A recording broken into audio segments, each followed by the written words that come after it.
Oh, this is the podcast studios brought to you by Machine Inc. Welcome, everybody. Robert Infusino. That is I. Good to have you on. Good to see you. I are you fly. I. Hey dokie. So, today is part of a pigeonhole Okay. that I'm working towards. Pigeonhole. And it's specifically down the rabbit hole. Okay. And I briefed you on this. Yes. We're going to go heavy into AI. Okay. And the question I was wondering is ultimately, what is AI becoming? Yep. And I thought, based on what I've seen previously about the internet, information, it's kind of like God. In a way. It should have all the answers, Yes. or at least a lot of perspectives. Yep. So we're going to ask AI questions, Okay. maybe like it's God, I love that. and we'll see where it takes us, what information it gives us, and hopefully it's a fun ride. Yeah. All right, so we're going to bring up.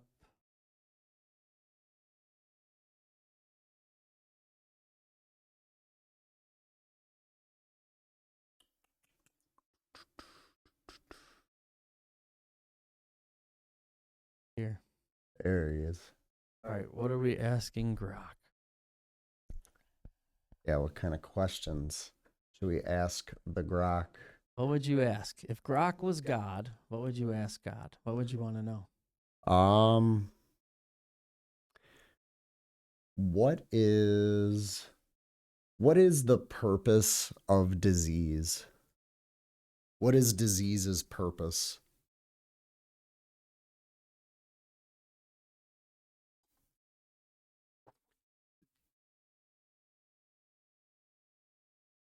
Oh my God. What is the purpose of disease?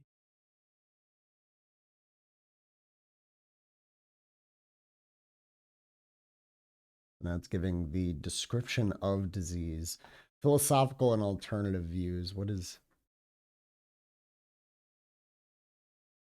Some interpret disease as a signal or messenger, or even a part of a broader purpose in a spiritual and or holistic framework, promoting growth or balance. However, mainstream biology and philosophy of medicine reject teleological purposes for disease itself, viewing it as deviation from normal function without intent. Concepts of health and disease are partially value laden, but grounded in empirical biology. Mm-hmm. That's interesting.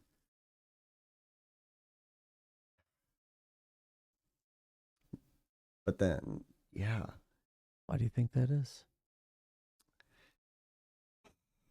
Well, and the big reason I would ask God what the purpose of disease is would. At the bottom, there's a summary. Yeah. Let me hit you with the philosophical summary.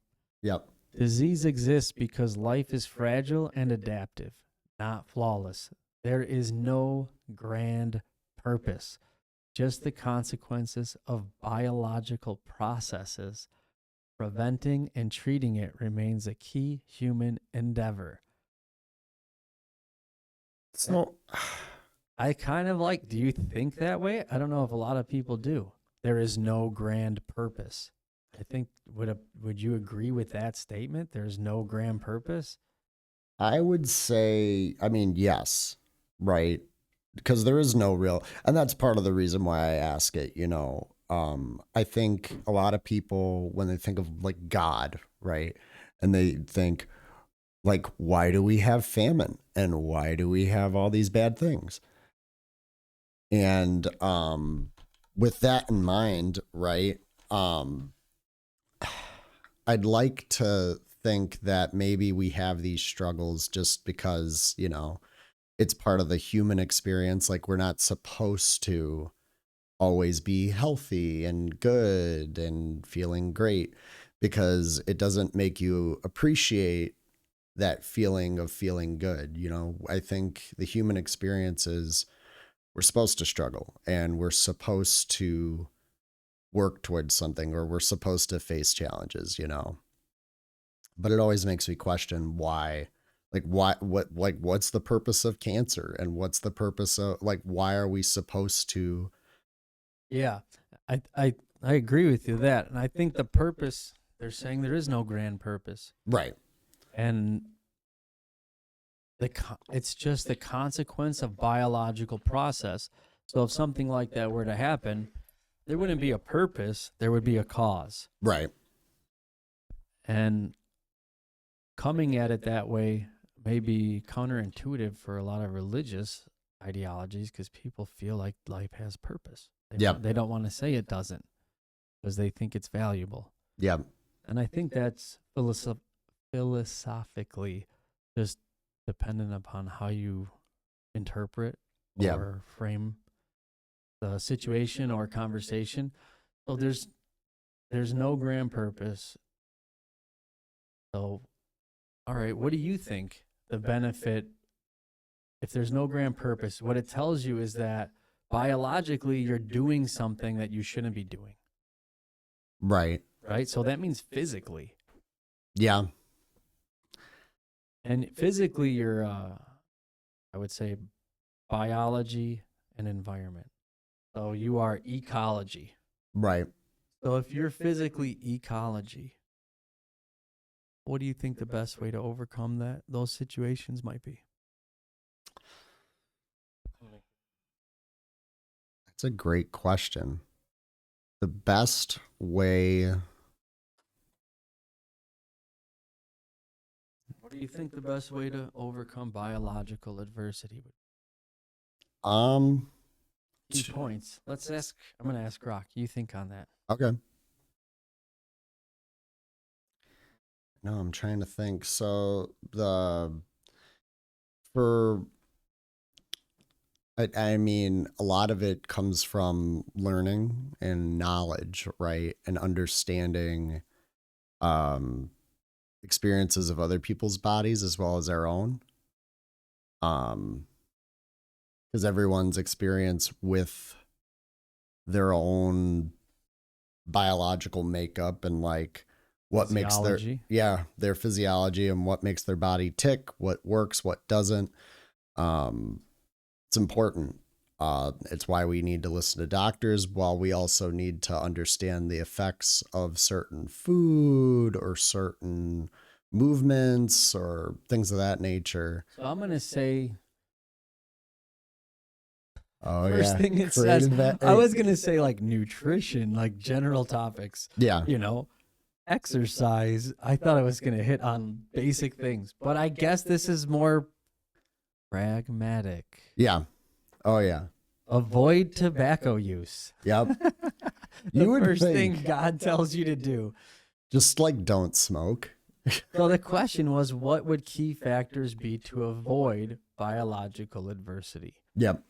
And the first thing it says is don't smoke. Don't smoke, please. So the first thing is not. So that's interesting. It's not to do something, but it's to not do something. Yep. So it's like an authority. Yep. It's not a champion, like No. encouragement. So God's first idea is to tell you, hey, right? Don't smoke, please. Don't smoke. Yeah, don't do something. You're better off not doing that. Okay, Yep. then the next thing is going to be eating healthy. Yep. Run us through this. I'll be your hands. Well, and I mean, eating healthy. So it's saying like adopt a balanced plant-rich diet with plenty of fruits, vegetables, whole grains, lean proteins, and low-fat dairy. Limit processed foods. It's an easy one. Add sugars, saturated fats, sodium and red/processed meats. This prevents obesity, diabetes, heart disease, and certain cancers. So there's your cancers. Yep. Into number 2. So cancers, one of them is eating healthy. Yep. Now, I have an insight. Okay. I don't know if it's accurate. All But right. you know, they say like when you go tanning, something happens to your skin. Yep. And whatever that process is, it's the same thing that happens when chicken is cooking something. And basically, you're slowly cooking yourself. I might be making all of that up, Yeah. but that's the idea. But my abstraction from that is these highly processed foods. What they're doing is obviously they're passing through our biological function, but they're so saturated or they're so refined in a way, and we're eating them in such quantities that they're scorching or deteriorating certain areas where they get stored or deposited, right? Yep. So if you are very, very active, it might not matter what you eat, processing properly. Now that you might be burning the wick at both ends. Yes. Well, and the important. But one thing, what do you think? Do you think that's a possibility? Like if you're burning the wick at both ends by overeating, do you Right. think if you just eliminated it because you're not doing a lot of activity, you can avoid the biological adversity? So that's the question. An underactive person, Right. if they eliminate the highly refined, the processed foods, what they listed here, refined sugars, fats, sodiums, I'm going to be against, processed meats Yep. for the cancer. If they back that out and they're not someone as physically active as you or me, Right. does that downregulate their biological? It's a general question. Right. So, and I think the short answer is yes. Right. Okay. And I'm gonna explain a little bit of why. So, a big thing, especially in the Western world, is overindulgence. Right. Absolutely. We're told to buy and we're told to eat and we're told to do a lot of these things, to the point where we're not really taught our limits and what that limit is. And that limit starts to change as we get older. So like when you're younger, you eat a ton and you don't even think about it, right? And you don't think about what you're putting in your mouth and all that stuff. You just know what tastes good. I hope you think about what you're putting in your mouth You know what? at all ages. I should hope so too, To some degree. to some degree. But Okay. I think, ultimately, if you're not physically active, right, you require less calories. That's just, a simple rule of thumb is more exercise, more activity, more calories. But less activity, if you're someone that's more sedentary, you really don't need like a lot of food. I would say for men, most of the time, it's upwards of 2,000 calories at the most. If you're underactive, if you're a woman, that's usually 1,500 calories less. Or not 1,500 calories less, but that limit's lower. So it's 500 calories less and you're at a cap of 1,500. Yeah. Yeah, and when you start thinking about metrics. Yeah.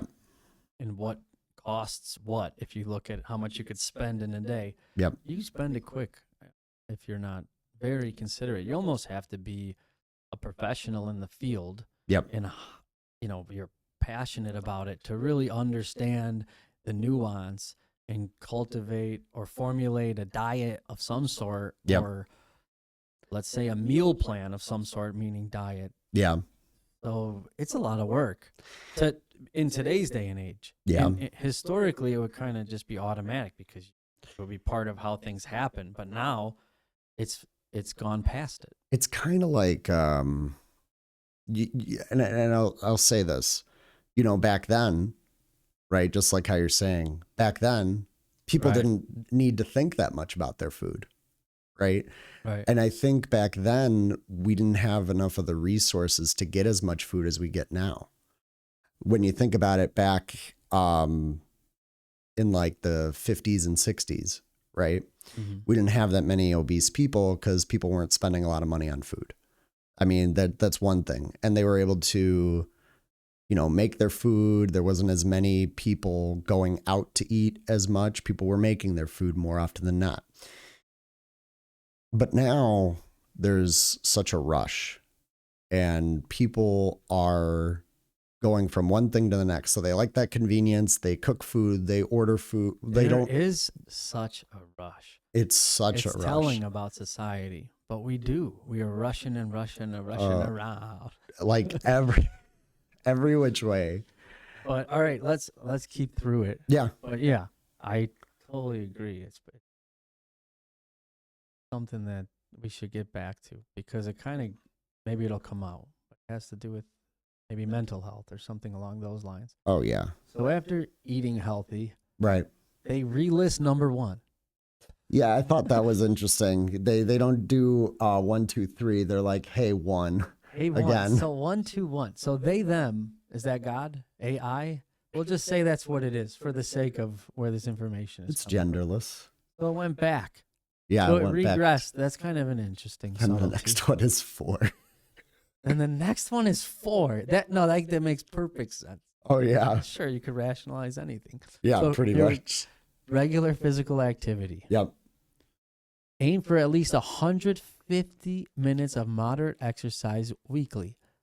Brisk walk, 150 minutes. That doesn't sound like a whole lot. Throughout a week. If you Yeah. do, so 5 days a week, that would be a lot. Yeah. That's 30 minutes a day. Right. So that's Monday through Friday, 30 minutes of just intentional activity. Yep. It's kind of a lot.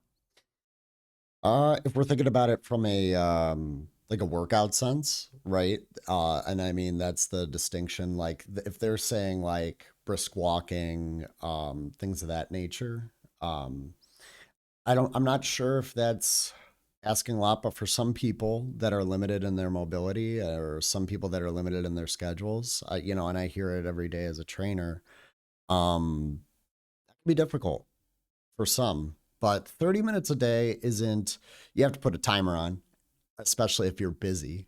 Like, let's say you're like, hey, I got to go for a walk. You got to put a timer on. It's funny. We never grow up. No.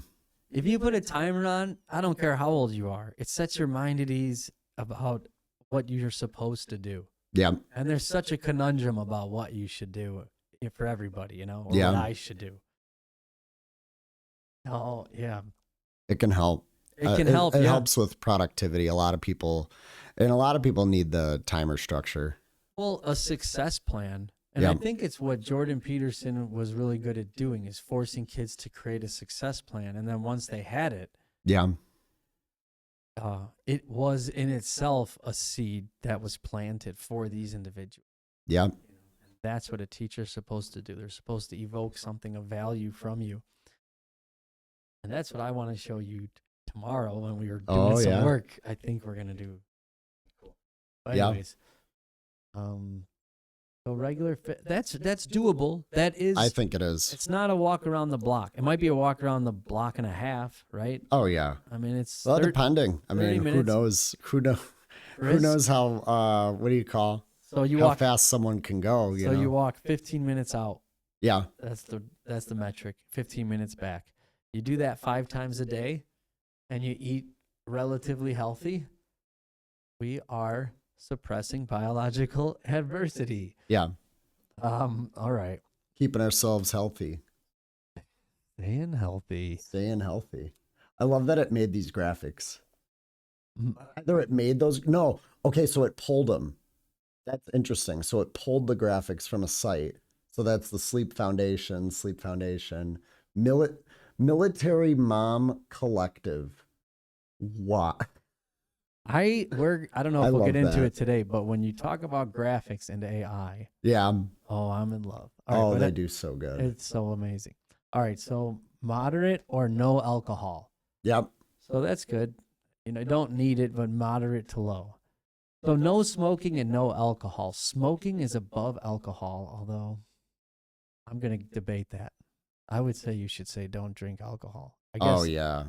Oh, it's like such a non-essential thing that no one needs to do. I mean, it's pretty much poisoning yourself, right? Like Yeah. Like, are we actually supposed to drink? Like, does it feel good to drink alcohol? Alcohol doesn't have a good taste.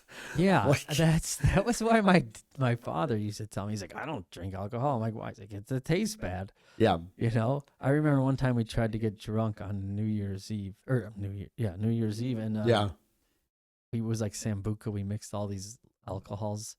Oh we, boy. we all took a sip. And it was, Oh we God. couldn't drink it. We just played video games. Oh yeah. But, it's a lot of alcohol.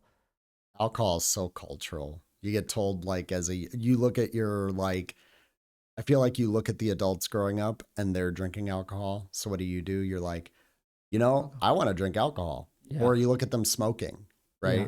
And you're influenced by that. And you're like, I think I'm going to start smoking. Yeah. It is poison. Oh, it's And such Ricky poison. Martin told us, pick your poison. That's right. And everybody kind of does. Yeah. But I wonder if it's the right poison. Yeah. It's the only ones that we're supposed to be allowed to have, like you say, because it's a cultural thing. Yeah. And I like to reference Terrence McKenna because he talks a lot about cultural Oh, there things, you go. and Yep. dietary things. But culturally, I wonder if there are better alternatives that are maybe poison, but they have a less toxicity in your blood chemistry. Yeah. And I think there are some psychedelics that maybe are coming into popularity now. Yeah. And maybe it makes more sense to have something like that be part of your diet, let's say Yeah. annually. So, And I yeah. don't think it needs to be, from what I've been watching. It's like Yeah. there's this long lasting, Effects. supposedly. Yeah. No, I completely agree with that. It all comes back to Western civilization of indulgence, right? It's almost like we're promoted to indulge in alcohol or promoted to indulge in tobacco use daily. But if you have something that is more of a psychedelic that's starting to come into the fray, and it's not something you do daily, but it's something you do on occasion or something you do Maybe a with year in the right environment. in the right environment. I think that's key. Because what are people doing when they do things like alcohol or when they do things like smoking? It's like an escapism. They're trying to treat something themselves. They notice the effect of what it does for them. Yeah. And It's a good feeling place, yeah, and they like to identify with good feelings. yeah, But when they're in that place, they feel whole. They identify, and people always want to. I was thinking about that, yeah. So, but I think that's part of the drive for it. yeah. But Kind of then, hidden though. there's chemical factors as well. Like in the case of tobacco use, Yeah. people will do tobacco and then they'll keep doing it Yep. because of the addiction factors of it, like things that are made to get you addicted onto it. But Yeah, the I mean, nicotine. everything can be something That. you're addicted to, right? Like Right. people get addicted to alcohol, even though there's not necessarily just like in tobacco use, there's not necessarily a addiction factoring chemical Yeah. or something like, because people think sugar is like addicting, which it Sugar is. is like super I think addictive. anything in overindulgence can be considered addicting. Marijuana can be addicting. I wonder if you consider things that are addicting as biologically necessary. And some people might say, "Oh, well, if you kick it, it's not necessary," but some things, if you come off of them, you can die, or stuff Yeah. like that. And although if you stopped eating sugar, you might not die, it might have a drastic impact on your emotional state, Yeah. which would mean that it has an impact on your personality, Yeah. which I think is kind of interesting because your diet impacts your personality. But let's keep asking Let's Rock. do it. about. I All like right, the sleep quality. Here we go. so we got sleep 7 to 9 hours. Yep. Okay, I think most people are probably good on that. Stress management and mental health. Practice mindfulness, social connections, relaxation, techniques to lower inflammation and chronic disease risks.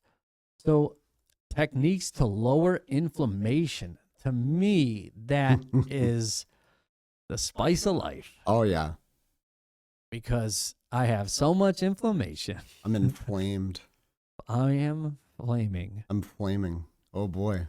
In today's day and age, you can say that. Yeah. You know, I was out one time and I'm like, oh, me and my wife, we went on a girls' day, you know, for for her birthday. They're like, girls' day. I'm like, yeah, we went and got our like a manicure and a pedicure. Hell yeah. And they were like, the guy next to me is like, your dad is here. That's what he said to me. Is that what he said? Oh, that's awesome. And I was like, that's what we did. I wanted to do whatever she wanted to do. Yeah. And she wanted to do that. I don't think initially she thought I was like making a plan, but I was like, what do you want to do? And I was like, all right, we'll do that. Like, I don't care. Yeah. And it was the most manicured I've ever had my hands. I never, you know. Awesome. Besides what pushes my cuticles back is typically dirt, you know. Yeah. Not Not a soft lady with some gentle music and flowing water. Yeah. That's not bad. No, not bad at all. Yeah. Mindfulness, man. Yeah. So helpful with all that, you know. It's important. That's what I think too. What we were talking about before this, which we probably shouldn't get into right now. But yeah, stress management. So those are the key factors. It gives you 7. Yeah. Or it gives you 6, and I guess you could call it 5 if 1 is 2, and 3 is 4, and 5 is something, 6. man. And I 6 was is very 5. surprised by the one there. Well, this was what I was most interested in, kind of having a framework, right? Yeah. So let's do a little jot down. Okay. We got tobacco use, Yeah. healthy eating, physical activity. We're gonna put tobacco and alcohol use together. Put them in the same Yeah. box. I So think write so. tobacco and alcohol in one line, and then good sleep, and stress management / mental health. Yep. We have I got tobacco, alcohol, diet, activity, sleep, sleep. stress management. So because the first thing Grok did, or AI, Yeah. was it reverted 1 to 2, 2 to 1. We are going to revert. We are going to start with the last. So stress Oh, management. I like that. We're going to ask it, what are the best forms of stress management? I like that. And what do you think? Jot a couple ideas down. We'll go one for one. Okay.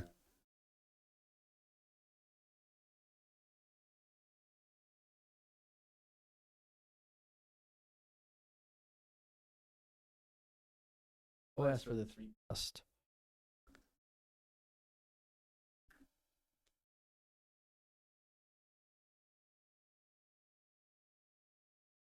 Oh, I love when it does this.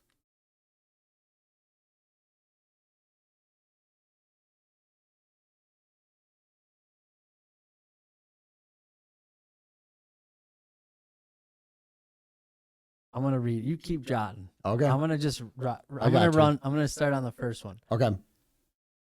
So we'll start with the answers. Mindful meditation, mindfulness based stress reduction, MBSR.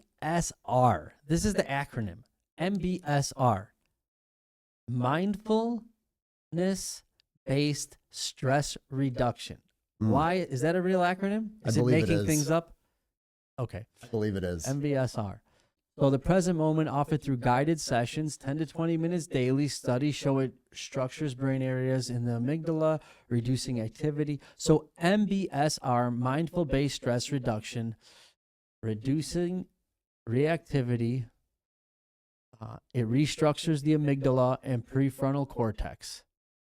And that's going to be, in my opinion, meditation, chanting, saying the same word over to yourself. That's sort of going out of your mind through intention, losing the meaning of this word and falling into the cadence of the utterance. Ooh, on all the things romantic. There you go. Okay, so if you want to restructure brain areas like the amygdala and your prefrontal cortex, You're going to do that with mindfulness-based stress reduction. Yeah. Boom. Number one. All right. That's- What do you think is a good way? I'm going to ask you against Gosh. Okay. What are the best 3 forms of stress management? What's your first one? My first one is, and I kind of did, so essentially I did therapy / third party expression. So sometimes what we need in life is like a second opinion, right? And that's what a lot of people get out of therapy is like someone to take a lot of your thoughts and feelings and to have a second opinion on them. And some people just need a means of expressing a lot of the thoughts and feelings that you have. Okay. Um, Right. Absolutely. Jordan Peterson says, Yeah. in order to think, you must risk being offensive. Yeah. But sometimes, in order to think and not feel crazy, you need someone to talk with. Yeah. Otherwise, you're just affirming delusions in your car in the mirror, outside Yeah. of a traffic jam, trying not to rear end the person spilling your coffee. That's I right. could keep going. I've been there, So, yeah.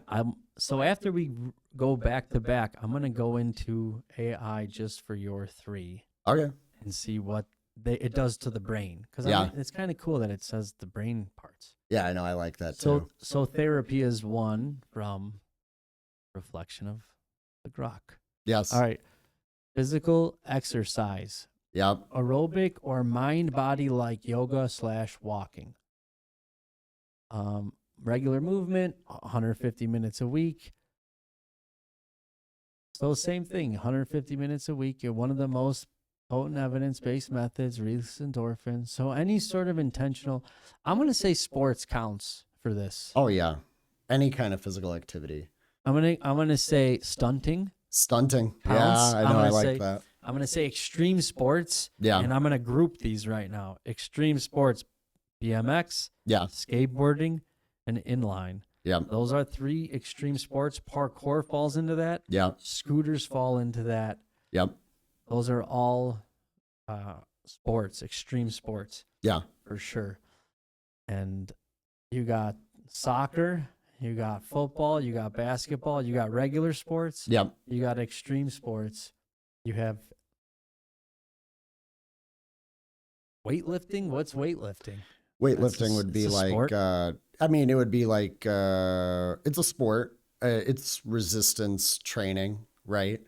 Mhm. Yeah, that would be weightlifting. That and calisthenics, that would be like, that would be resistance training. I like to think so, and it's funny. I actually listed activity on my little list here, but I Okay. put activity vigorous. So I think those are some parallels. Yeah, they are. Oh, tremendously. And 2 and 2. You're both on number 2. Yeah, 22. All right. Anyways. I think genuinely, and I like that you brought up the stunting and that. I think movement with intention, and I liked that especially. If you notice, like with sports, there is a social intention with like goal orientated movement. So Hive mind. yes, so like you want to achieve a goal, and in order to achieve that goal, you have to work with a team, and with that comes, you challenge yourself, but then by the time you do it, you're relieved of stress. Mm-hmm. Now when Yes. it comes to like working out and physical activity of that nature, right? Mm-hmm.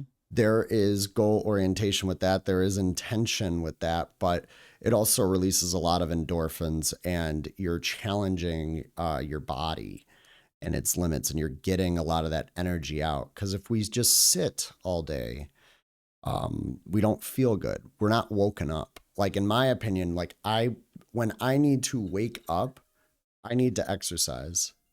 Right. Okay. Yeah, no worries.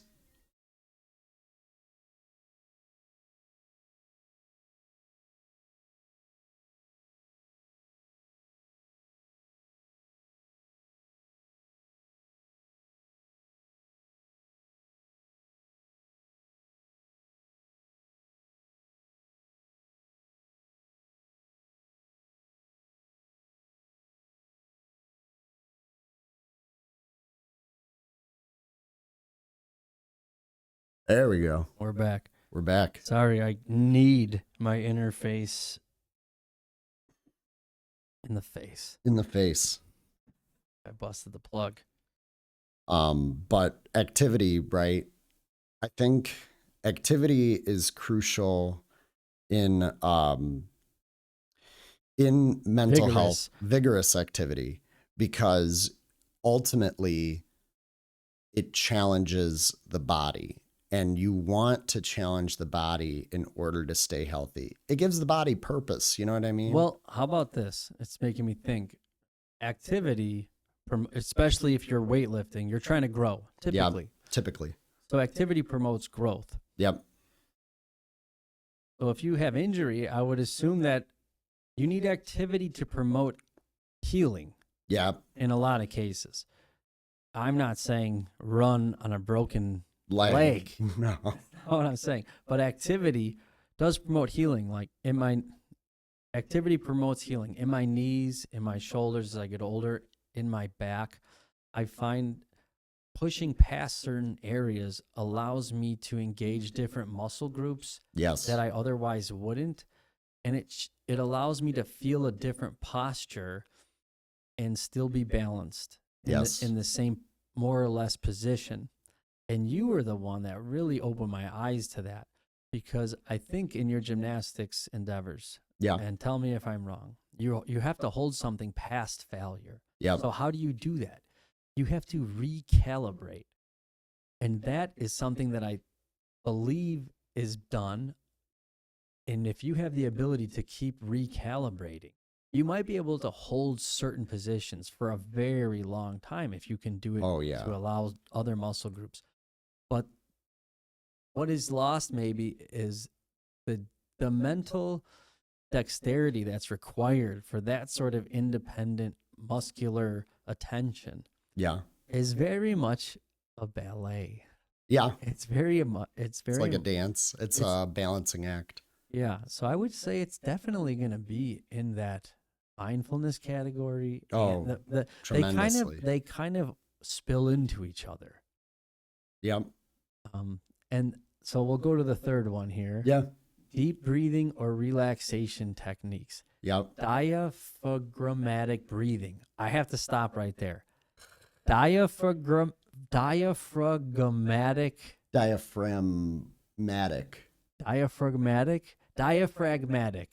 Wow. Cheese and crackers. To come from the diaphragm. Diaphragmatic. I know what it means. So but it's a weird word. Diaphragmatic. So the other person I had on here, Colin, was on previously. We did a workout. It was kind of the idea. I would do a workout with people. We would have a conversation. That's awesome. And then we would come in here. It was hard. It was easy to motivate people at first to be that committed.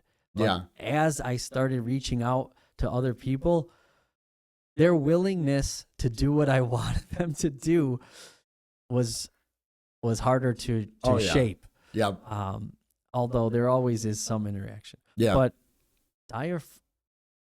diaphragmatic breathing, I think, is interesting because that was something he was very much interested in. And he is one of these people that is hyper intuitive in his abilities, because he's a professional extreme sports. He is extreme sports professional. So you have to be. And that falls in line with something I had wrote down. Desensory. Wow. Desensory. I think I probably made up. I love the things you say, you know that? Desensory. Okay. So it's like, and that's what a lot of deep breathing really is. So you're cutting yourself off from everything else you're focusing on just breathing. Isn't that the reptilian? Is it? Because really it's only breath. If you only focus on your breath, you can find a lot of peace in there. Oh, so much. And sometimes it might take you an hour if you're not exhausted. But if you're exhausted from physical activity, going into deep breathing techniques, I think, are easier. So this might be almost a chronological order. I love methodology. But breathing techniques is something I think is very important, and I've found myself doing them for fun. I call it stacking. Yeah. So you just hold it and just force more air into your lungs, and it allows you to kind of inflate the bottom of your diaphragm. Yeah. Try to expand your lower back because it is in so much Feels- pain if Yeah. I don't expand it. And you know what really helped me expand my lower back when you you didn't show me, but you inspired me Yeah. to do squats. Oh, yeah. Yeah. So that when I did that, that opened my lower back. So what you're talking about is kind of like a sensory deprivation tank too, Yeah. right? Taking away all of the stimulation Yep. and kind of really just being only mind. Yeah. Is what I want to say. Progressive. And it doesn't mean not feeling your body, but No. maybe letting the feelings of your body kind of exuberate. Is that a word? Like it lets it take over. Yeah. That way you can properly feel, because sometimes in moments of stress, our body ends up hurting more, or things just in general take a higher effect than they need to. Yeah. So to separate and to allow just for simplistic thought, where all you're thinking about is your breathing. That's why some people count when they breathe. They do like a 4 count. So they breathe in for 4, hold for 4, and then breathe out for 4. I wonder about, I think it's good to have an intention, right? Like Yeah. that. It helps you stay. It's why praying the rosary in a lot of ways is a form of meditation, especially if you're a grandparent. Yeah. You go into that for hours and they say, I'm sure you could do a study on it if it hasn't been done. Breathing techniques are very important. Going in with an intention gives you rails for your roller coaster ride. Yeah. And I wonder about maybe going into that roller coaster ride with the intention of going off the rail. Yeah. What does that mean? What is that like? How do you do that? I wonder, can you let, like, lucid dreaming, is that a thing if you're in a sensory deprivation tank? And how long does it take? Are you frustrated? Can you let your mind go and just have beautiful ideas? Do people see? Do they start to dream with a level of awareness? I mean, what's the goal in that ultimately? So Is there one? Maybe there's not. when thinking about desensitizing Yeah. and in that mode, it allows you, at least in my mind, right? And I can only speak from my own experience with mental health and things of that nature. When I'm able to do some sensory-based separation and I'm able to, it gives me space. It gives me this ability to think about even my problems in a different light, especially when I time myself and I have these moments where I completely separate and then I can revisit things. Suddenly, now when I revisit something, I'm able to assess the situation in a bit of a different light. Does it give you control? Oh, yeah, I would say so. And it gives me, and at the very least, it also gives me a means of acceptance when there's an issue that I know. Does it cause a lack of regret because you're not regretting short activities based on short-sightedness? Do you think that it helps you operate in the world without a lot of friction? I would say so. Oh, yeah.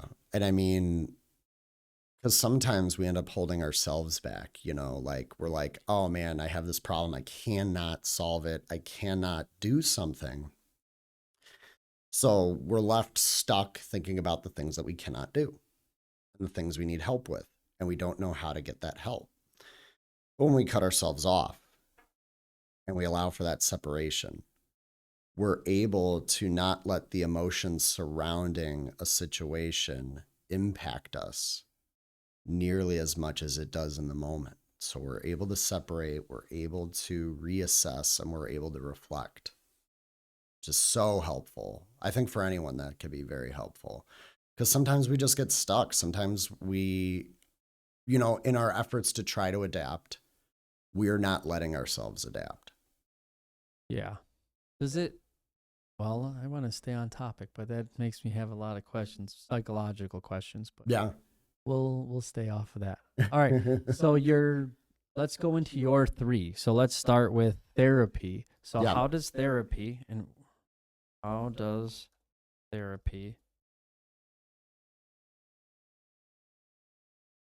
affect parts of the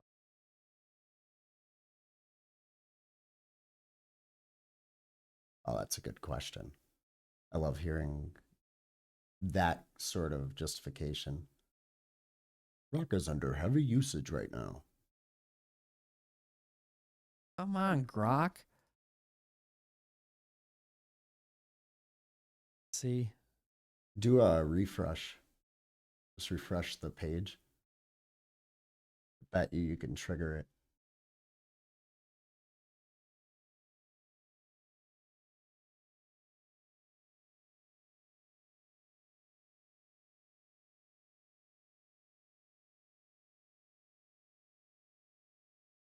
Yep. Knew it. when it first came out, I wasn't using Grok. I was using Bing. I used Grok, but I was using Bing Yeah. from Microsoft, and I think it was Dolly still at the time, Yeah, it was. and it would do that. It would like crap out crap, and Yeah. then it would start prompting, and it was weird that it would have such a different signature Yes. at different times of day, at different things. It was very kind of flighty. Dude, I use way too many AIs. I use the GPT. I gave it a name sometimes. I like treating the chat GPT like it's a person. It's one of my little things. You talk to it straight away. Well, I mean, that's kind of, well, I talk to it and then I end up typing it. So like at first I'll talk to it a little bit, tell them what I'm thinking, what I need, and then I'll type. go back. Yeah. So the key brain changes from therapy Yep. are the same: decreased amygdala activity and reactivity. Oh my God. So it was right. It was therapy would have that same correlation. Yeah.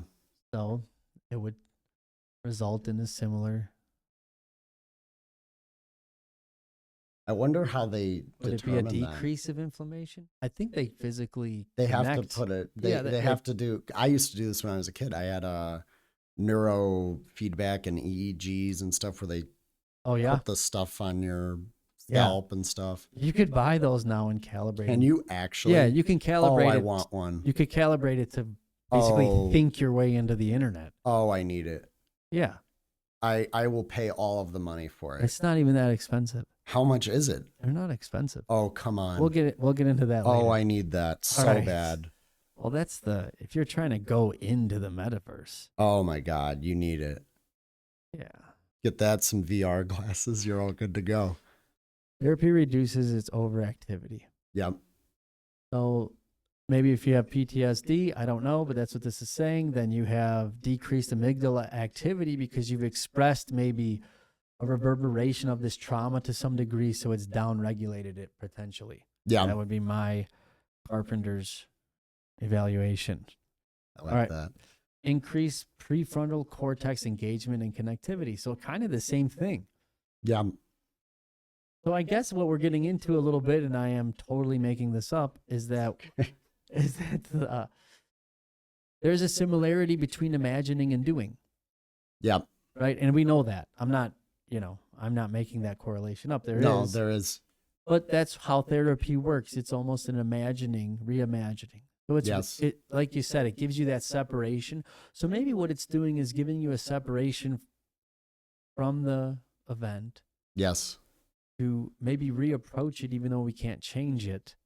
So you're not necessarily causing less friction in the future, but you're reframing things so you could understand them in different possibilities Yes. and let them go. I don't know.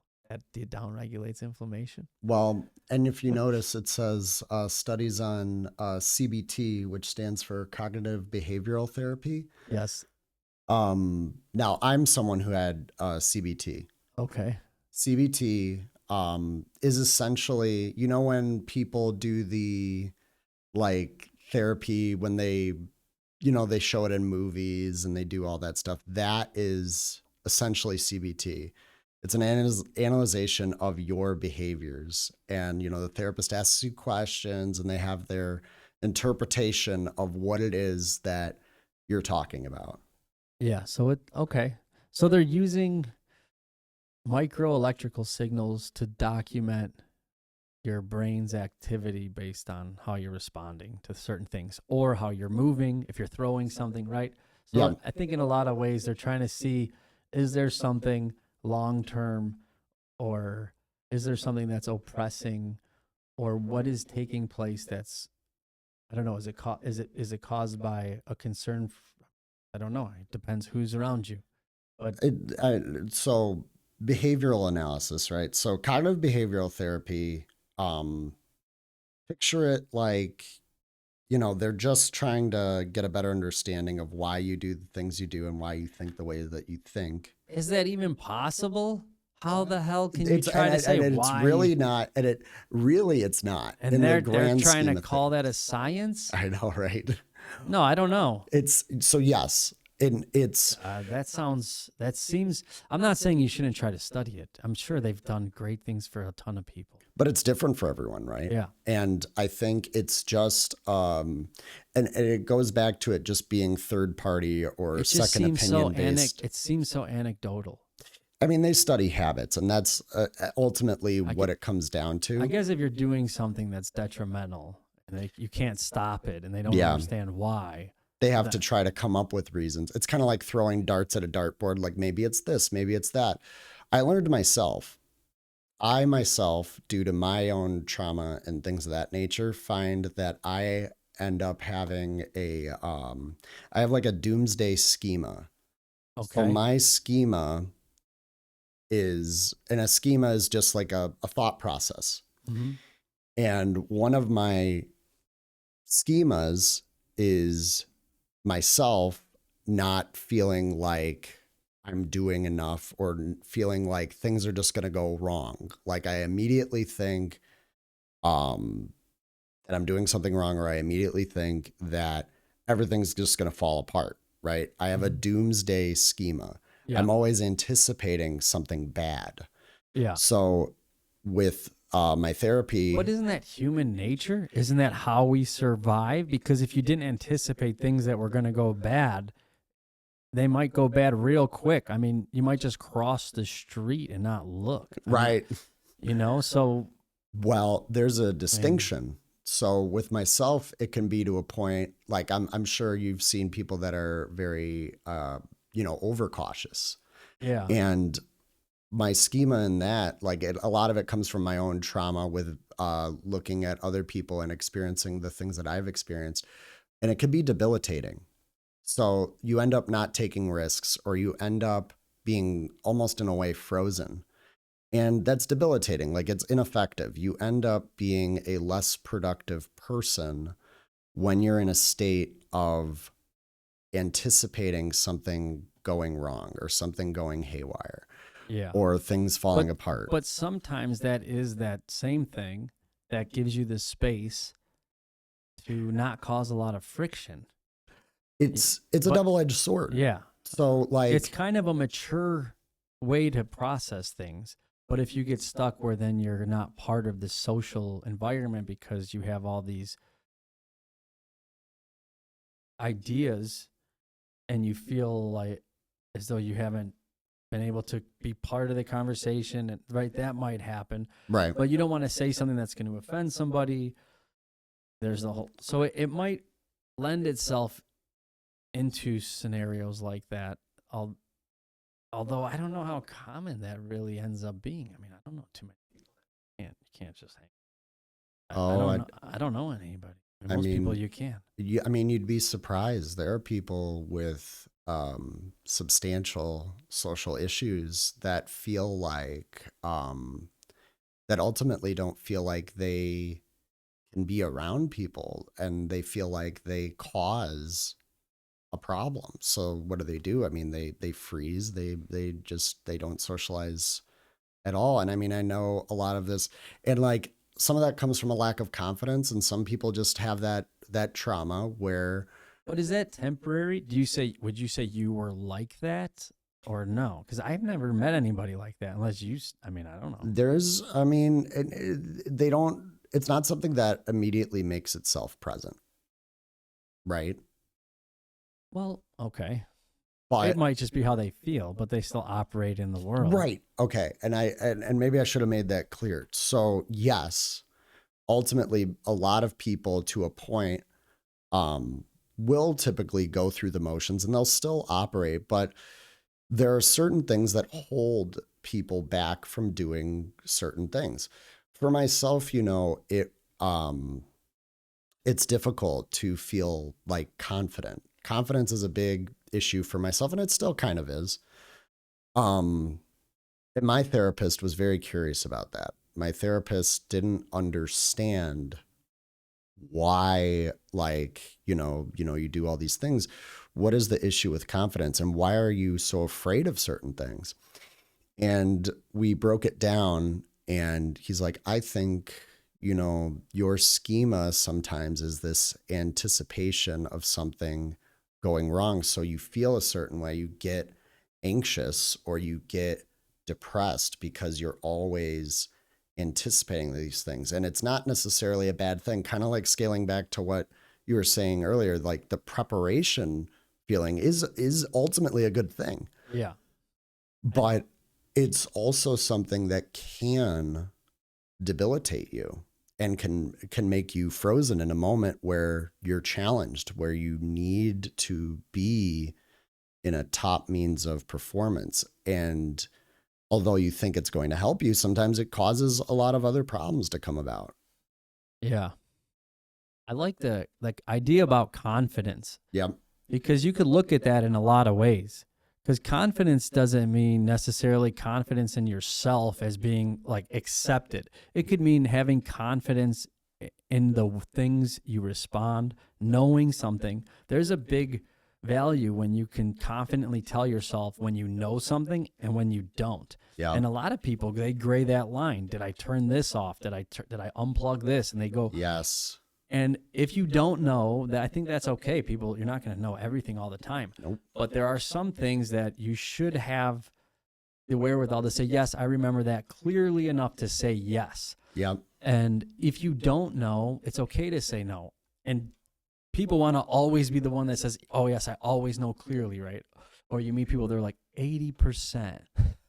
I know. And they just make up a figure, right? Like they're just making up a figure. I wish I was that guy. I really do. I wish I was that guy. I'm about 86.5%. Well, fake it till you make it, guys. I'm 86.5% confident that what I'm saying is 100% right. Would love to be that guy. I would love to be that guy. I am not that confident, but a lot of that comes to fake it till you make it mentalities. Well, when you talk to someone about confidence, and I'm just going off on talking what you said, yeah, it makes you think, what do you if you have confidence, it's like that, because you don't want to have confidence in the wrong information, because then you seem foolish. And it's not like you have a fear about feeling foolish. It comes down to, I think it comes down to the feeling in yourself, and you want to feel good. Yep. And the older you get, the more you feel like you should know what it takes to feel good, because it was so easy when you were little. And all of these different metrics and tools are outside of us, and they seem as to be such a mystery, and they used to be intrinsic. Although the adversity of our ecology was probably a lot more harsh. Yeah. So through relinquishing that adversity, we've adopted a different one, which makes me wonder, is there such a thing as progression, or is it just regression? Is it just change? Well, it's adaptability. You have to adapt to your process, and it's like rewriting a map. You know what I mean? You have to get to a point where you're changing the direction. When you're here, when you're at this cross section, you have to learn what your different pathways are. So if you're faced with a difficult situation, you have a couple of different options. You and you have to list them in order to get through it. But you're in this Right. cross section. You have a problem. You can either stay frozen in place. You can get frustrated, get upset, and say some things that you don't necessarily think about in the moment, or you can try to take a step back and really think about how to get to a solution to a problem. And the sucky part is it is not instant, and you don't think of that thing right away. You don't think to stop and reflect. It's a very, you're like, for myself, So you I say will stop in a moment and I will think, it's all over. This sucks. It's bad. Everything's bad. so you say it sucks that it doesn't happen in an instant. Yeah. And I kind of understand that because I know what that feels like. Although it's interesting that our initial intent or our initial understanding or expectation is that it should happen in an instant. Yeah. Because if we didn't think it should happen in an instant, we wouldn't be let down Yeah. by being exposed to a process or a path that may be very gratifying to traverse or understand or separate into its components. So yeah, that's part of it. Being able to get there, making the lists first and foremost helps the separation. It's interesting. It really is. And I think we're going to keep diving into it deeper. Yeah. The 3 items we got back. So we got in the prefrontal cortex. We're going to normalize in other regions, reduced activity, metabolism in areas like the OCD, Yeah. emotional processing, or default network, self-referential thinking, and depression. Reduced activity / metabolism in areas. Oh, so you have, is that why it's called the caudate? OCD. So if you reduce activity in areas such as the caudate, Yep. you should be reducing OCD. Yep. So So, it's- it reduces obsessive compulsive disorder. So they're really looking at they're trying to exercise certain parts of the brain to cause metabolism because there's an abundance of maybe inflammation there. I mean, is that, I mean, what's the biological translation? Because in science, you kind of need something that's outside of anecdotal presupposition. And Right. although there might be constants and very distinguishing patterns, those are always filtered through the lens of the beholder Yep. and the society and culture. Whereas if you have chemistry and numbers, it is a metric that will supersede those.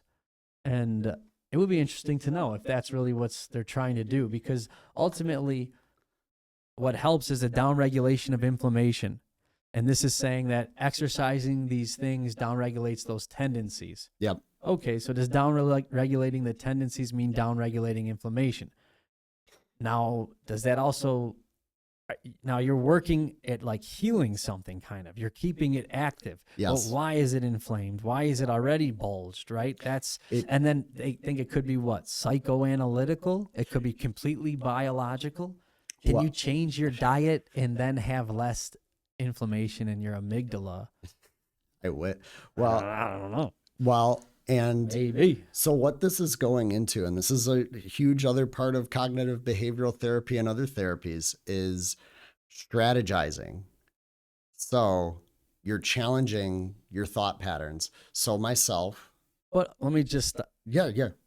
when you have cognitive therapies, if you have somebody that's getting into their head so much it prevents them from doing things, what they have is a lack of confidence. So That's one. Yes. So they're afraid of when they do it, it'll be considered wrong or bad. Yeah. Which fundamentally, in a lot of cases, come down to am I good or evil? And bad means you're evil, and then something's wrong with you. When really you might just not have the experience or the neurological repetition to result in such dexterity that they think you should have. Well, if you don't have the dexterity, is it because Okay, I know there are situations, chemically and otherwise. Are you getting out as a kid and playing ball and doing Right. these other things? Are you running? You know, and I don't think there's too many kids that are victims of like some social No. suppression and oversight. No. These seem very helpful, and therapies are used for all walks of life and all ages, obviously. So, all right, cognitively, what do you feel? So, right. What a lot of this kind of like goes into, right, is this other part of some means of cognitive behavioral therapy. It's training, right? Yeah. Just like we exercise our muscles. What this is it's this idea of challenging the mind. So when Would you say treating the mind like a muscle? pretty much, Is that kind of what it seems like that? yeah. Okay. So like for people with OCD, so this is a way that you combat that, which I believe that is trying to illustrate. So with someone like that has OCD, that it so much OCD that it interferes with their day-to-day activity. It causes them to trip up. Because sometimes you can be like too much Frazzled. of a perfectionist in that sense, or you have too much of a structure, right? Because some Mhm. people are like that. So what like a cognitive behavioral therapist will do is they will challenge that. They will tell you, sometimes they'll do it physically or sometimes they'll do it in a mental sense where they're like, okay, imagine that you have, you know, a bunch of pens and they're not in order, but you have to go and you have to do something else. You need to tell yourself you cannot, you know, you cannot organize these pens. If you start to organize these pens, you're going to waste too much time and you're not going to get to the next thing. That's ultimately another challenge of the matter. Like it's not a one size fit all thing. Everyone's got their other schemas. Yeah. It's interesting to have a schema and to discuss it with people. And obviously that's their job. So that's their livelihood. Yep. And to them it's the basis of a lot of things. And it's valuable. What's number 2 on the On my list here. Yep. That would be the activity. So the vigorous activity, so I guess the question would be, what does vigorous activity do for the brain?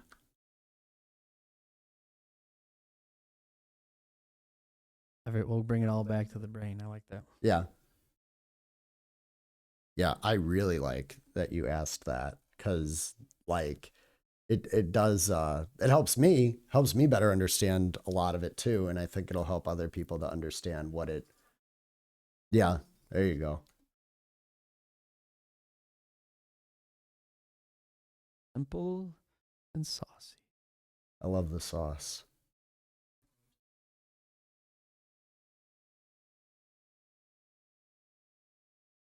Oh man. Spell vigorous. It'd be big hours. Big hours. Big hours. It's good to know what you meant. That's what I love about AI sometimes is it'll know what you meant. Yeah. Vigorous activity. Look, it even spelled it right for you. Yeah. It does. That's a scary thing. It knows what you meant.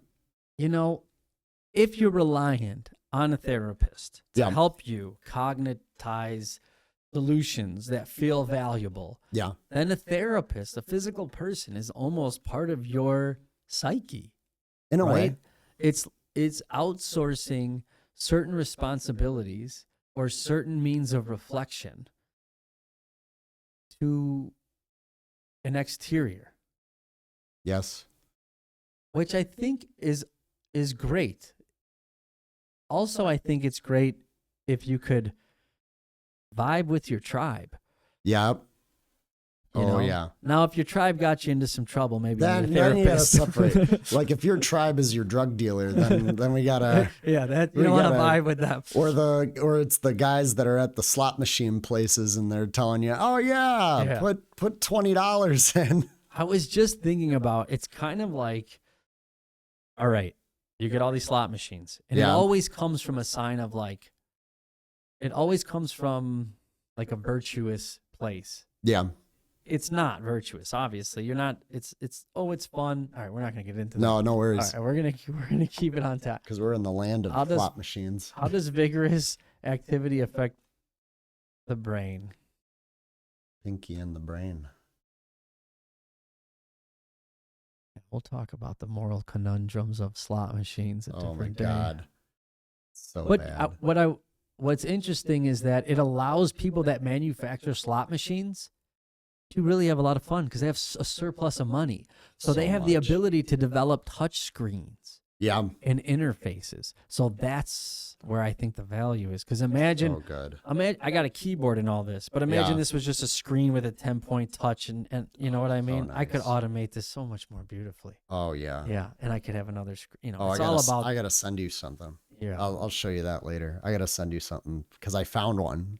Did you? Oh yeah. Oh, I have a monitor. It's a 10 screen, and I had a driver. I Yeah. had set it up for somebody to use because they were not computer savvy, and I basically made widgets for them to go into Oh, all the places so you're they could good. see, and they never did you're it. good. They never did it.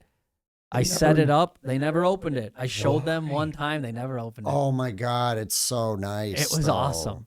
I want to set that up. It was a 10 point, and you could take it and you could use it as a board. You could use it for whatever Yeah. at the same time. So nice. It wasn't that expensive. People don't understand. Like it makes things so much easier. Oh yeah, it was a normal monitor size ratio. Yeah, it was, like it was 24 old. inch. It was old. Yeah. It wasn't that. It was an old thing. And it you was don't like need- 7 years old when I bought it. Yeah. And but it you can worked. make it. Oh, dude. Oh, you had the right idea. Oh my God. All right.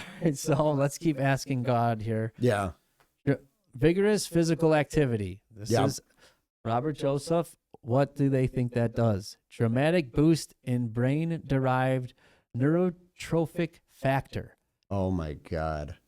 D- That is in fact a thing. But oh my God. BDNF, brain-derived neurotrophic factor. Interesting. These sound like I'm gonna use that in the a social media psychedelic- post. they. Yeah, you both post it up. Oh yeah. So that's what it does. And you can go into that. Yeah. BDNF, a protein that supports neuron growth, survival, and synaptic plasticity. So basically, it's neuroplasticity. I might be wrong. I might Yep. be making a leap there that No, you're in is- the ballpark. I'm Yep. missing compared to lower intensities. This is what we were talking about before. So if you create with your mind and you're recreating your mind, then it gives you the ability to believe in the change. So Yeah. maybe the belief starts from the neurotrophic factor. So maybe it's easier to create things that you want if you spend time exercising. Oh yeah. Why not? Most definitely. I could say it. Yeah. Most definitely. For me, it helps my creative process. Are you kidding? I exercise. I'm ready. So I'm ready to go. you might find this interesting. Yeah. Magnus Carlsen. That sounds familiar. So he is one of the most world-renowned chess players. He's a younger guy. He's a genius his whole life. So he was on Joe Rogan's podcast, Okay. and they were talking, and there was a correlation between his performance and how, his exercise and his diet. And it's really comes down to he wants to be who he is and perform. Yeah. If you're looking to increase your performance, I think it's fair to say a healthy diet and an activity will increase your performance across all metrics. Oh, substantially. And it substantially. made him a better chess player, which is awesome. Yeah.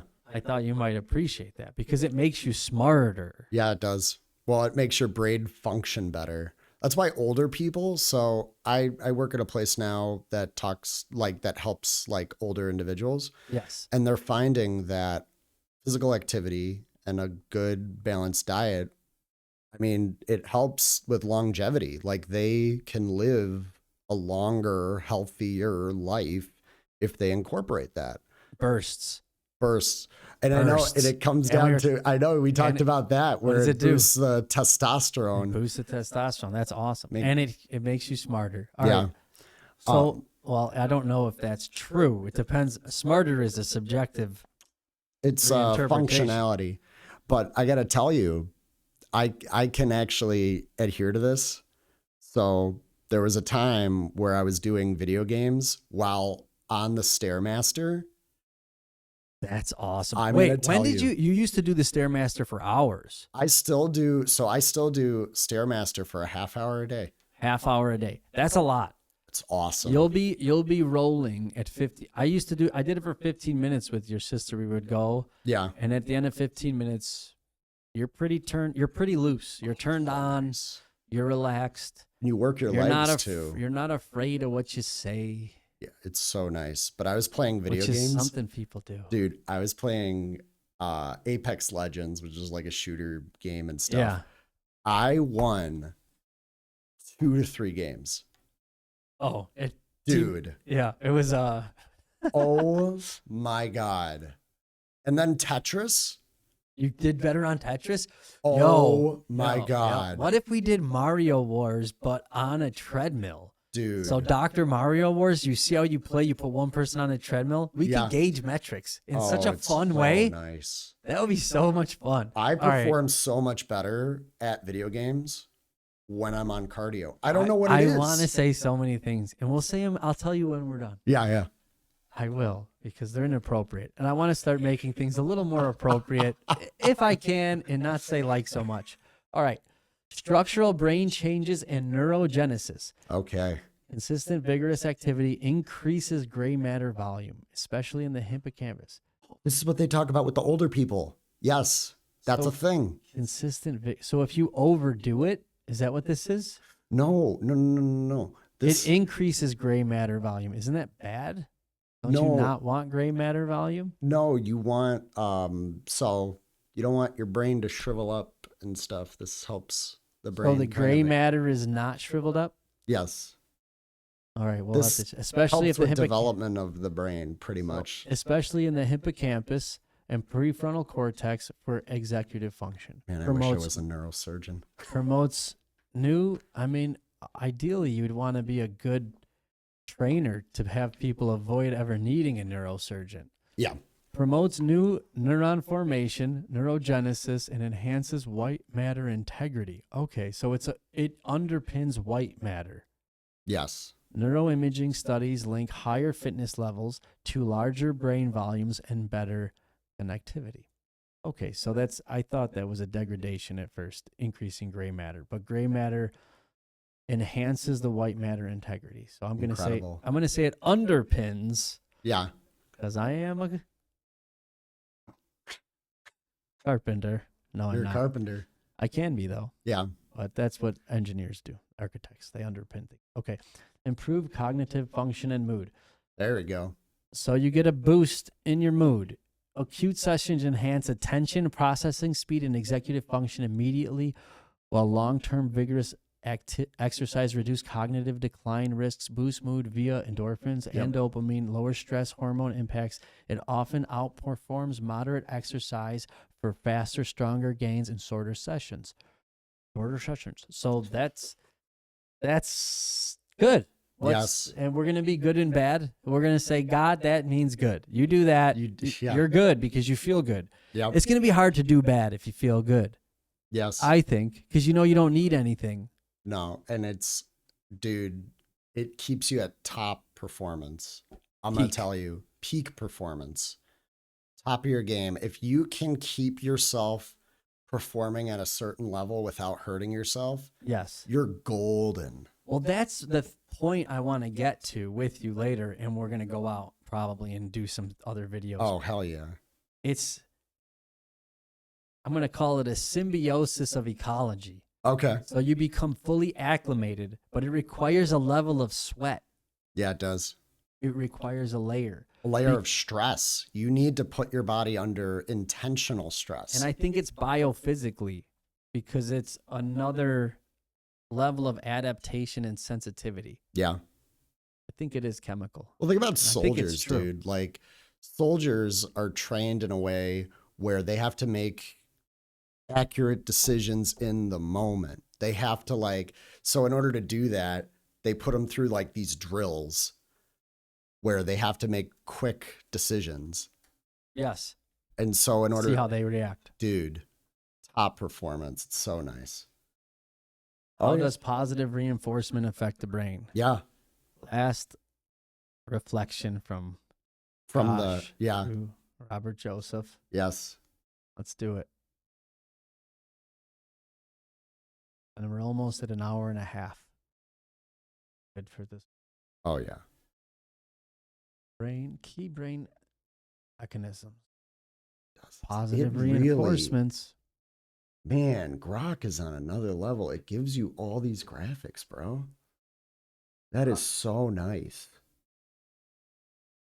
All right, take us down. Take us down the line. 1, 2, 3. All right. Start with the key. The key brain mechanisms: dopamine release in the mesolimbic Mesolimbic. pathway. Yeah, so I think your limbic.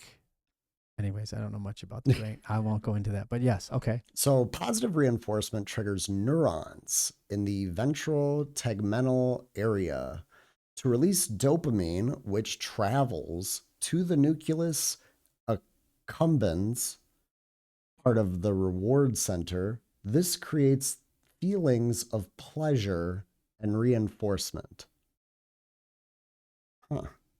So it's like the VTA releases dopamine yep. with positive reinforcement, and that's travels to the nucleus accumbens. I don't know accumbens. What does that mean? Part of the reward center. So it travels to the part of the nucleus that is processing it or metabolizing it or absorbing it or converting it, something, right? So it reinforces the reward center, which would be the means of like satisfaction, like feeling satisfied.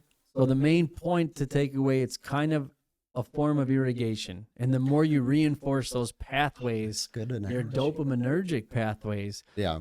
you could really cause veins that will flood you with good feelings. Yeah. That's kind of a cool. That's pretty awesome. I mean, Yeah. could you imagine if you had the ability to do that? Just do it on command. I think that's the real Oh Just- yeah. boom. Wow. Like there you go. All right, what else? Key brain mechanisms for positive reinforcement number 2. Yeah. Activation of the nucleus accumbens and related areas. Okay, so the VTA triggers the nucleus accumbens, and those are 2 different benefits. Yes. So you get a wider opening of the pathways over time, and the activation becomes reinforced. Very scientific. Dude, it really is. All right. But I'm starting to get it. So the nucleus accumbens shows heightened activity during reward anticipation and receipt. So during anticipation, Yeah. so once you're conditioned, Pavlov's law, once you're conditioned, you can expect a chemical response, or I would say recognizing the patterns Yeah. visually or emotionally or pheromonally or however Pheromonally. you, yeah, however you do it. Okay. But it's integrating with the prefrontal cortex for decision making and the amygdala for emotional tagging. Neuroimaging, fMRI, studies reveal increased blood flow and activation in these regions during positive reinforcement tasks. So when they are anticipating, when they are proceeding with something that they know is going to Work out well. Or They've had a history of that intentionally. They will end up functioning optimally, is Wow. what it seems like. Yes. Okay. All right. It's kind of like training a dog. That's what I immediately think of. Like well, that's train a dog. Pavlov's law. That's Yeah. the salivation of the bell. So that's what that is. Yeah. You remember that scene from Oh. The Office? Every time Dwight would send an email, he'd give him a stick of gum. And was- then he's, why does my mouth taste bad? Yeah. Because he that's good writing, right? Dude, it's so good. Great writing. All right, let's hit the last one for key brain mechanisms. They increase key brain mechanisms. Well, let's start from the beginning. Yeah. Positive reinforcement affects the brain. The key brain mechanisms positive reinforcement So- involves is neuroplasticity, long-term effect. That's right. Repeated positive reinforcement strengthens synaptic connections via long-term potentiation, LTP. Didn't even know they had an abbreviation for that. That's potentiation. Potentiation, making rewarded behaviors more habitual. This is why it's effective in learning, habit formation therapy. CBT rewards positive thoughts, and even addiction when hijacked by substances. So the idea is when you're trying to combat something, like when you're trying to combat bad behaviors, you need to reward good behaviors. So like when combating things like substance abuse, you need to combat that with things that result in a positive, because it helps people like beat the habit pretty much. It's rewarding good habits. You know what this reminds me of? It reminds me of, how do you say that a person, this is going to sound so weird. I love it. Give it to me. If you have a tendency, Yeah. good or bad, whether it's in your best interest or not, it may be because of your condition. Right. Not a condition like, oh, you have an ailment, but your conditioning through life. So if when you went outside, you always heard gunshots, or when you went outside, you were always exposed to something that caused you to feel a threat, you would pay attention to what you saw and the gun sounds, and you would see who you were looking at or what was around you. Right. And then in a similar situation, if you were put in a high intense situation and those areas were similar, same types of looking people or same types of housing structures, Right. your chemistry would default to what you were exposed to the most. By association. And I wonder, and I'm not saying anything, I wonder how that affects police officers over time, because you want to, people are racist and people are bigoted and people are things, and people are also people. Yep. And we can't erase their humanity Right. by giving them a label. And a lot of times we like to give labels to separate our humanity. Right. And it's kind of divisive. It is. And I wonder how that affects them over time, because how would you not, unless you have nerves of steel? Right. I mean, over time you probably do develop nerves of steel, because you're constantly put into these states that you're required to be calm, Yep. find peace. Yep. And I don't know how It's many not are always easy to how do. many are doing that. It's not always easy to do. It's not. I mean, that's a simple fact. It's when you're a police officer and you're constantly in an environment that makes you feel on edge and you have an expectation to do things a certain way, in a way that can help keep people safe, it's hard to always know what the right decision is. And I completely acknowledge that. And that is something that I think everyone really needs to stop Or and acknowledge, take a look at when it comes to a police officer. Police officers are always in a state of edge, and they are always in a state of, I need to make the right decision right now. And not all police officers are of a positive mindset. You know, some get something different out of it because we're all people, right? Ultimately, there are negatives within every, like, there's always going to be a couple of bad apples. There's always going to be something like that. And there's only so much you can do to prevent that. But ultimately, the function of a police officer is something that is so like strenuous and so difficult. Like, it's all, no matter what, you're always going to be pressed to make the right decision in the moment. Yeah. And you're going to be conditioned to think of things in a certain way. If you're in a certain environment. Then therapy and things like that, of that nature, might be very important to reframe those conditions, because you don't want to get stuck in pathologies of believing certain patterns are ultimately the same result, because they're not. No. So maybe That's probably really important for them, therapy, I would assume. Massive. I'm sure they're doing the other things. Anyone that Exercise and those other, I'm sure it's part of most police officers. If it's not, maybe I would they think should it would incorporate help. it would be Being encouraged, helped, yeah. right? But then therapy probably would be good too, because you want to, Police I'm sure they officers do. I as don't know. adults- I wonder. Police officers as adults face a tremendous amount of trauma. You have to think about when you're at a point where you have to do something, like if your life is at risk or if someone else's life is at risk, sometimes you have to end up making the decision to be a certain way. Sometimes you have to kill someone. You might, if you're a policeman officer, I'd imagine, yeah. You're in that moment. What do you do when someone pulls a gun out at you? And Should they train? I don't know, right? the There's hardest- probably there's a bunch of different circumstances, whether or not they're going to shoot you or if they're in a big space, they're going to shoot someone Yeah. else. So I've had someone on that was going over something similar, a very similar situation. yeah, And maybe we'll highlight it because I didn't at the time, although I was kind of a lot for something, but it's huge. it is a lot.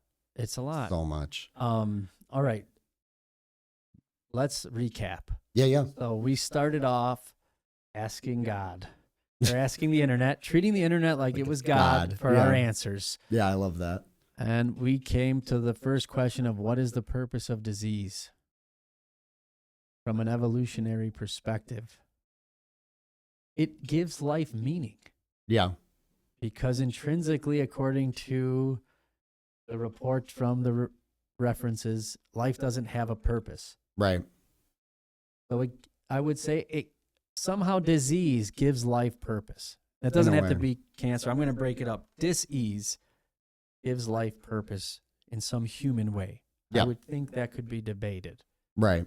if the opposite is that there's no purpose, Yeah. which either one could be true. So lifestyle and behavioral factors comes down to 3 things to overcome your disease, whatever they are. It doesn't have to mean you're sick to have disease, Right. but to overcome any disease, or we'll say dissonance, lack of resonance, lack of alignment. Right. These are going to be questions, or put in the vernacular of the great zeitgeist. And it's basic, right? Yeah. Lifestyle and behavioral factors, diet and nutrition, regular physical activity, adequate sleep. And then avoid harmful habits like smoking and alcohol. Yep. Now you got other factors, environmental and hygiene factors, which we've overcome in society. Yeah. Now they become interpersonal. Genetic and metaphysical factors, or medical, not metaphysical. I'm sorry. It's okay. Yeah, that's my tendency is Metaphysical. genetic I'm and always thinking metaphysical. of- I wish that's what it was. So those are the other understandings. The genetic having- factors like having- inherited So, disease. so those are the sciences. Right. And maybe we went into that a little bit. Kind of did. Yeah. We went pretty good actually from the initial to the development after. Actually, we hit on everything pretty well. Yeah. And the 'Cause broader, we just skimmed this, but then we went into a lot of what I was already talking about, which was great. yeah. Let's see Definitely the like last thing here before it changes. yeah. Broader societal and evolutionary considerations. Yeah. Public health measures, adapt to evolutionary trade-offs, recognizing that some adversities, autoimmune disease stem from overactive immune response, evolve from ancestral threats. Modern strategies include personalized medicine to balance these. So societal issues involve autoimmune disease and this inflammation. So really, a lot of disease, if you have it, is caused from inflammation. And if that's not how you approach it, if you want to relinquish the disease, fundamentally it's simple. And the nuance is what brings us to our unique personality types, Yeah. you know? The way we just like approach health and the way we approach how to figure out how we can live well. Yes. How can we live well? How can we live feeling good Yep. if we want to? Yep. Part of it is, too, it's not really anybody's job to tell somebody they need to live and feel good. Yep. I don't think it is. Some people will say that. I've been to places where they say, yeah, if your neighbor needs their grass cut, you should knock on their door. And it's like, not really. A cut grass. I mean, if you knock on their door because you're going to call the village and give them a ticket and you want to tell them what you're going to do, Right. then do it. If you're going to cut the grass for them, I don't know if you could lift other people up. You know, Hard to. I don't think there's such a thing. You're not always going to. So when that kind of becomes part of the prescription, that or like it just Yeah. feels very. It can't be. It has to be your decision. It can't be like someone else's recommendation, right? Who wants to It give needs up to be- autonomy?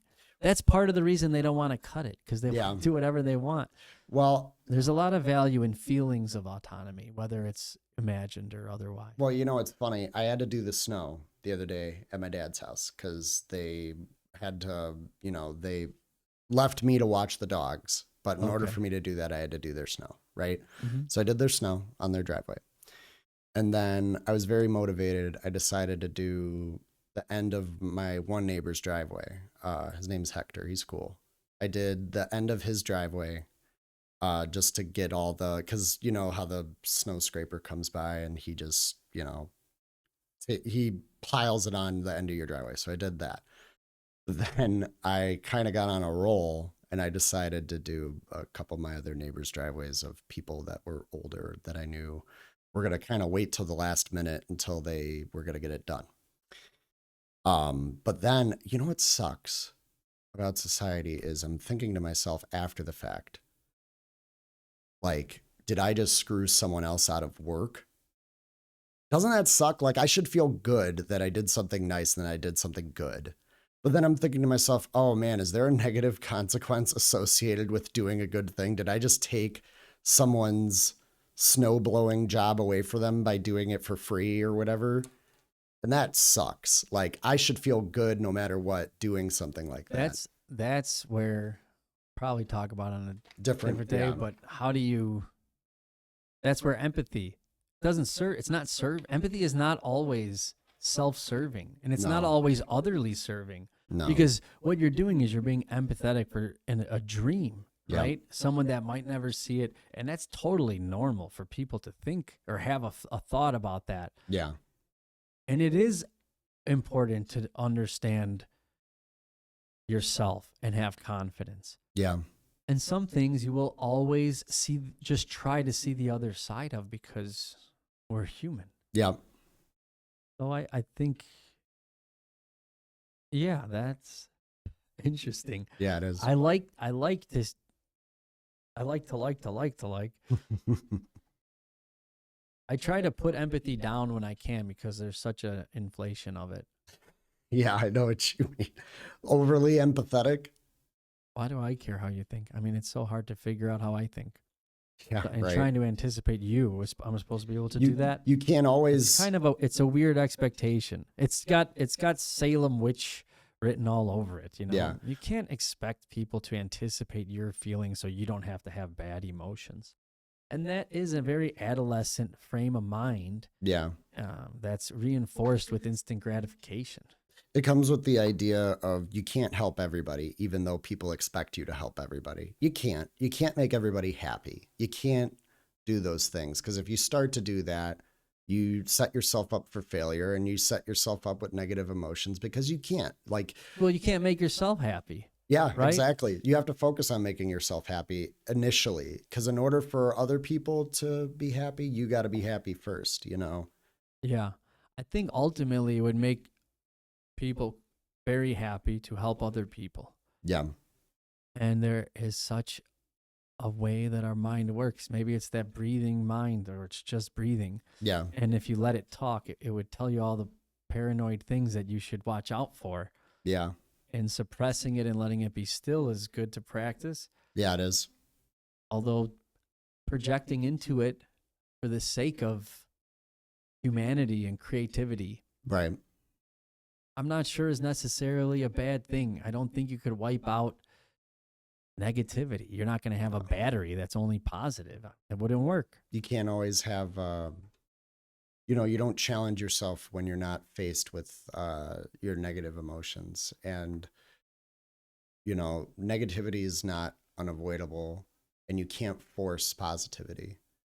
And that's something I had to discover, I can't force other people to be happy. I can't force people to like me and stuff. And I can't always change that impression that I have on people. And that was a hard means of acceptance for me, but you can't control other people's feelings. It's just not possible. And some people are just woefully not happy.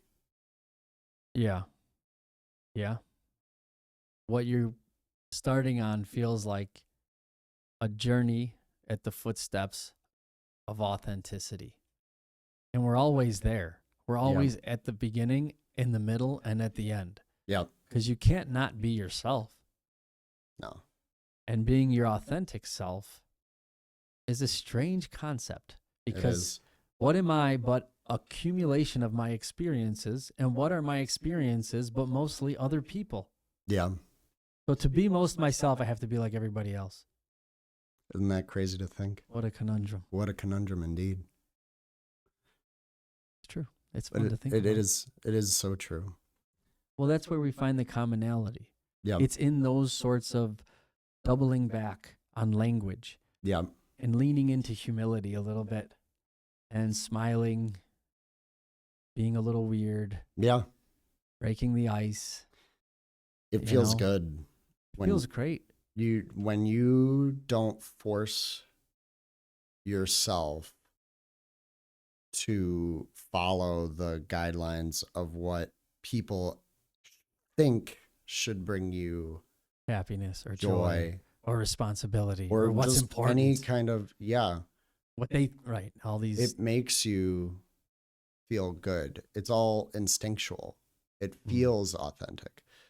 The feeling of authenticity is working on instinct.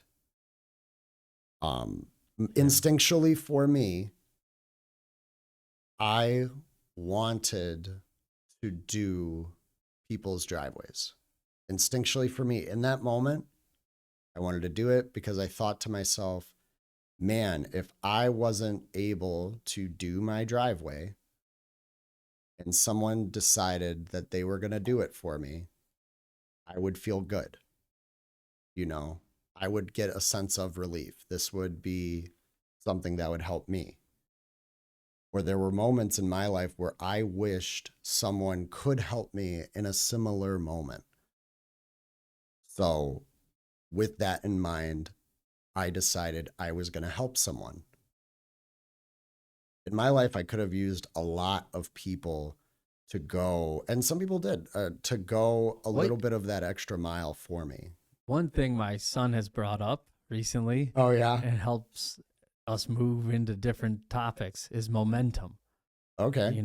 Keep the momentum. It's, and it's easy to keep up the momentum and being positive and staying on task and productivity and the feelings you get out of that. And that was organic. And having momentum in that regard is in helping people. So if you have a business or you do something, right, and you have all the tools and you have your customer base, on days like that, if you wanted to drive around and help people at the end of the day, it would be really easy to do and feel very good. Yeah. Right?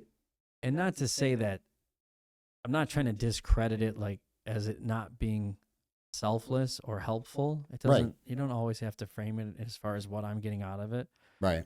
Although good feelings are what you probably would get out of it. I don't think you'd be pissed off or helping someone's grandma because you have a grandma and you empathize with, I want to say, certain archetypes. Yeah. I think that's when empathy is important, when you're serving specific archetypes. Yeah. And looking at archetypes from different perspectives outside of Jordan Peterson's, I think something worthwhile. Yeah. And grandma's an archetype.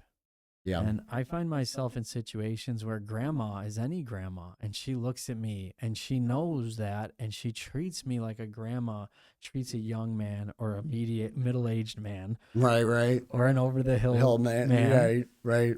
And there's a lot of value in that sort of empathy. And I think that's where empathy needs to be pressed on. It's in projecting the archetypes of the relationships that you found value in into strangers when you no longer have that person. And everybody knows that, especially as you get older. Yeah. And I've had weird situations where that has kind of been very obviously the point, Right. as far as I can conceive. And maybe that's my projection. And having a very simple cadence and joyful moments with strangers or acquaintances or short-term business partners or endeavors, whether they're customers, whatever Just it people, is. right. Yeah, it's you want to have a good connection. You want to Yep. leave each other feeling good. You don't want to feel taken advantage of. No. You know, there's all this give and go and these subtleties that are worth exploring and diving in. Most definitely. So down the rabbit hole we went. Yes. And, Certainly did. well, we'll leave it there today. Thank you, sir. Thank you, sir. See you again. Yeah.